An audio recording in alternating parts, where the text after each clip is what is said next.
People are also booking their travel plans, of course, through the holidays already. Yes, and everyone wants to get the best deal possible. They always do. Joining us now, we have Lisa Gill. She's an investigative reporter with Consumer Reports, and you wrote the guide for do-it-yourself travel planning. Yes. Thanks for joining us. Thanks so much for having me on. Wow. Great to have you back. This has been great. So, DIY travel really is, it's not your bucket list travel. Yeah. It's not maybe even your holiday travel. It's that $5,000 and under kind of trip where you're just maybe going to see the kids for the weekend or making just like quick trips, not necessarily like really like your big family vacations going to Europe or something. 2-week vacation to Italy, not DIY. Not DIY. I mean, you can do it, but it may not. It might cause you more stress than it's worth. Okay, let's talk about the shutdown. We were mentioning air traffic controllers. That's a big deal. So what can you do if you get a flight that's canceled or it's changed because of the shutdown? I'd say 3 quick tips. You know what? I really make sure that you're not actually checking bags if you can avoid it. Second thing is when you go to the airport, bring your airline confirmation number with you, not your reservation number. You're going to need that in case you need to rebook. And the third thing is the 1-800 number for the airline, because as soon as there's a disruption, you'll see lines form in front of those, the gate or at the customer service desk. And you don't want to be a part of that. Instead, you want to be off to the side, feet up, calling the 1-800 number with that confirmation number. And you're going to, even though they often automatically rebook you, you might not like that flight. It might be getting in too late or connecting. Get them on the phone and get them to make sure it's the rebooking that you want. So when should you go through a travel agent versus doing it yourself? Yeah, so for me, it's a $5,000 cutoff. Just that cutoff. I mean, I like that, right? And be aware too. Travel agents, travel advisors actually are often free. And what our big advice is if you have a bucket list trip that you're taking, maybe a lot of family members, maybe it's a big wedding overseas or something. Try to get a quote from a couple of different travel agents or advisors to see what they suggest. Some of them only they may charge you a small fee, and others get paid through the agency fees that they might get from like maybe a hotel or car rentals. So and the great thing about that is if there are travel disruptions, they've got your back. And so they will make sure you still get there on time. They will rebook you to the extent they can.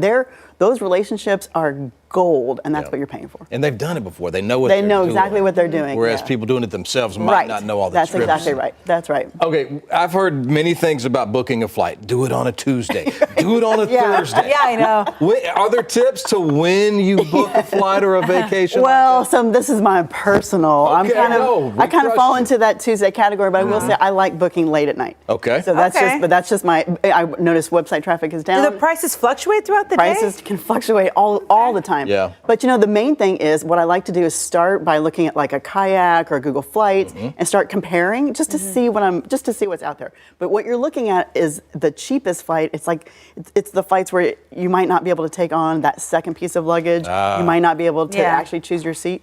So what you want to do is then go to the website of the actual airline with the knowledge of like, okay, I can get that direct flight. Maybe I want to bring a bag and then search and actually book it through their site if possible. You mentioned kayak. Are there other sites that you should search that are maybe better than others to book your flights? No. So most of our advice is book directly at the car rental, book directly at the hotel, book directly at the airline. But use Kayak or Expedia or hotels.com, booking.com to just search and just get a sense of what's out there. They're really, in my mind, they're for research. Okay. Let me ask you that, just kind of piggybacking off of that. I do that. I'll get on Expedia or somewhere and write down a couple of flight numbers and then go to those United or something. Do your homework. So what is the benefit of using, is there a benefit of using a hotels.com, Expedia, something like that? So it makes it look like it. So you'll see those prices are like, oh, it's minus 40% off. And it's just like, and 3 people have already booked. And it starts to give you that sense of like, oh, I need to book right now. That gets me. I was like, what's going on? I'm like, I want it. Right, it totally works. It is the intent. So it works for me. But remember, and same too with even bundling travel, not to make this more complicated. Yes. But a lot of times when you see discounts, what you're looking at is a discount from the rack rate. It's a rate that nobody pays. Gotcha. So it's like it is a discount, but it's not the greatest discount. So by going directly to your hotel that you're looking for, hotels are a great example.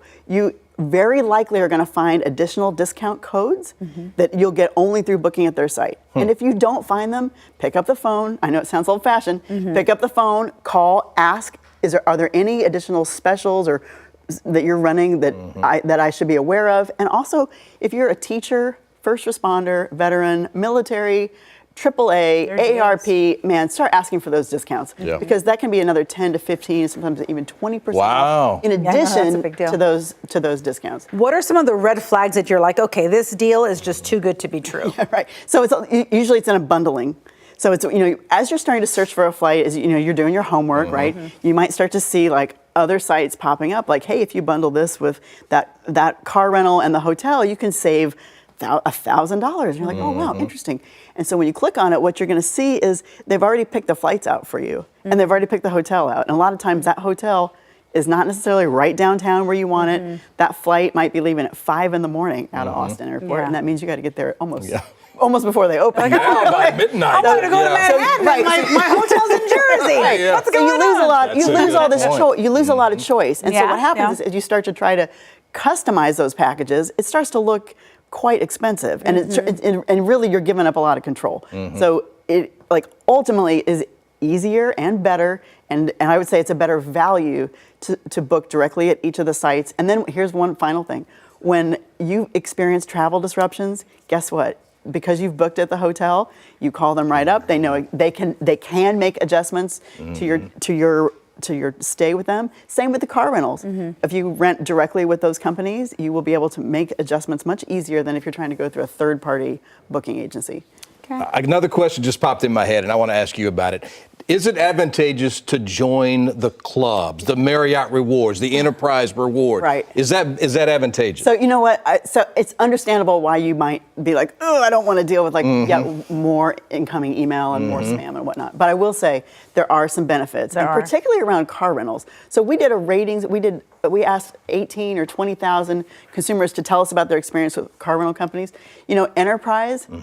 Their loyalty program makes sure that you don't even need a lot of status. You just have to sign up for the program. You go right to the pick up that car, skip that rental counter line. See, you could do it. So there's benefits.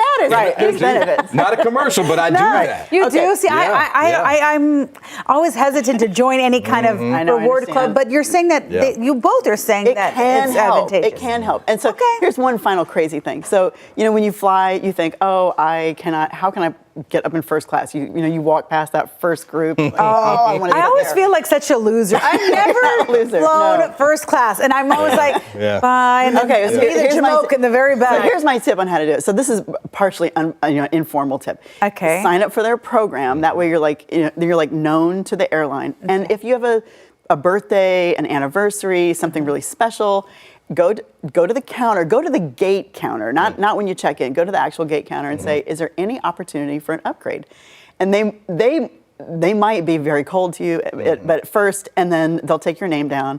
They're going to check out, are you registered? Is there any opportunity for an upgrade? It's just the nicest thing. So this worked for me. I took an international trip from Zurich to New York City, and I just wanted to be in that first class so bad. And I went up to the counter. I just very politely asked. I used that phrase. I had a reward number, but I didn't have any status. And I was like, oh, this is never going to work.